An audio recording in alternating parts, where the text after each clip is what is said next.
A lot of people think that vampires are overplayed lately, but in my opinion, you can't beat the classics, though they can be improved upon.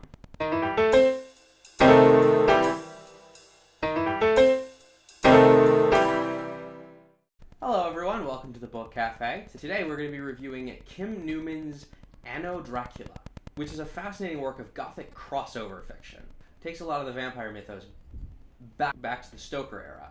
It makes it into a commentary on violence and classism.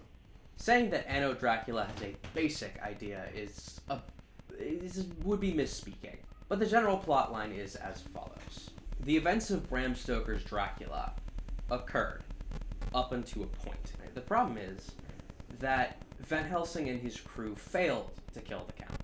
Now, a few years later, Dracula has married Queen Victoria, declared himself Lord Protector of Britain, and elevated vampires into the highest government positions.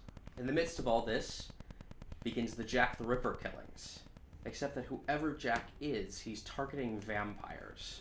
And with Sherlock Holmes in a concentration camp for protesting against the vampire regime, Mycroft and Professor Moriarty have to turn to an extremely odd investigator in order to bring the killings to a close. If you think that's complicated, every single fictional vampire from before 1900 shows up in the novel. Lord Varney is ambassador to India, Lord Ruthven is the prime minister, and then you have such interesting side characters as Dr. Henry Jekyll, Dr. Moreau, the original Fu Manchu, and a variety of other gothic heroes and villains from across fiction. The novel is about the two investigators, Charles Beauregard of the Diogenes Club, a diplomat and soldier who's very unsettled by the prevalence of the undead in his country, and Genevieve Dieudonne, which I butchered the pronunciation of, who is an elder vampire from France, who despises the brutality and degeneracy of Dracula's bloodline. Over the course of their investigations, they end up coming into conflict with 4 different conspiracies, some of whom are working at cross purposes and the strangest ones working together, while Prince Dracula's government gets more and more oppressive by the day. This was a very good book. Beauregard and Genevieve were excellent characters. I loved the way they interacted. I love the way they had visibly separate skill sets, and neither one ever overshadowed the other. They may have begun working together by accident, but you could see how their relationship as colleagues develops, including into a romantic relationship, which I felt was somewhat unnecessary, but still well done.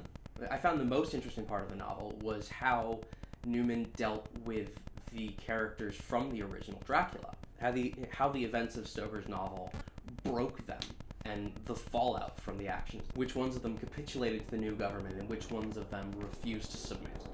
There was a particular character who I thought was somewhat underused, that being Kate Reed. Supposedly she's the protagonist in one of the later novels, but I felt there was so much more she could have done in this one. And she has a great deal of build-up near the beginning, to the point where her name is actually on the cover as a major player, but she sort of drops out of the story halfway through, and only pops in occasionally for kind of unimportant moments. Overall, I thought that this novel was extraordinarily well researched, brilliantly plotted, great characters, and the writing doesn't stand out, but it's still fairly good. So as a rating, I would put this at Buy It New. Anno Dracula is definitely a book you want to read, and I highly recommend it. What did you think? Have you read Anno Dracula? Do you disagree with me? Share your thoughts in the comments below. If you enjoyed this video, be sure to show it by clicking on the like button, here on the dragon to subscribe, and here for more videos like this from the Book Cafe.